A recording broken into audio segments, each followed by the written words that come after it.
ৰাজ্য চৰকাৰে এক প্ৰস্তাৱ লৈছে যে অহা কিছুদিনৰ ভিতৰতে আমি এখন আইন আনিম যে অবিভক্ত গোৱালপাৰা জিলাত কোনো আমাৰ মাটি বিশেষ সম্প্ৰদায়ৰ লোকক বিক্ৰী কৰিব নোৱাৰিব।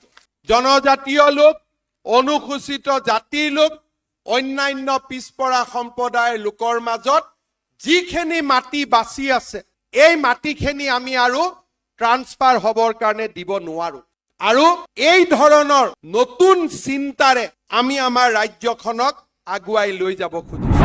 অসমত আমি অহা কিছুদিনৰ ভিতৰতে এখন নতুন আইন আনিম য'ত নেকি লাভ জেহাদৰ কাৰাদণ্ড আজীৱন কাৰাদণ্ডলৈ আমি ৰূপান্তৰ কৰিম। ট্ৰাইবেল বেল্ট এণ্ড ব্লকৰ বাহিৰতো জনজাতীয় লোকসকলৰ মাজত থকা সৰু সৰু গাঁওবিলাকক আমি মাইক্ৰ ট্ৰাইবেল বেল্ট এণ্ড ব্লকলৈ ৰূপান্তৰ কৰিব খুজিছো, যাতে জনজাতীয় বেল্টৰ বাহিৰতো জনজাতীয় লোকৰ মাটিত কোনেও যাতে চকু দিব নোৱাৰে তাৰ বাবে আন এক আমি নতুন আইন আনাৰ বাবেও আমি সিদ্ধান্ত লৈছো। যেতিয়া কংগ্ৰেছ দলে কয় যে বিজেপিৰ দিনত থলুৱা নিযুক্তি হোৱা নাই, মই তেওঁলোকক আহ্বান জনাম 1 লাখ নিযুক্তি হোৱা লৰাৰ ঠিকনা সহকাৰে মই আপোনালোকক কোনজন মানুহ থলুৱা নহয় আপোনালোকে কব।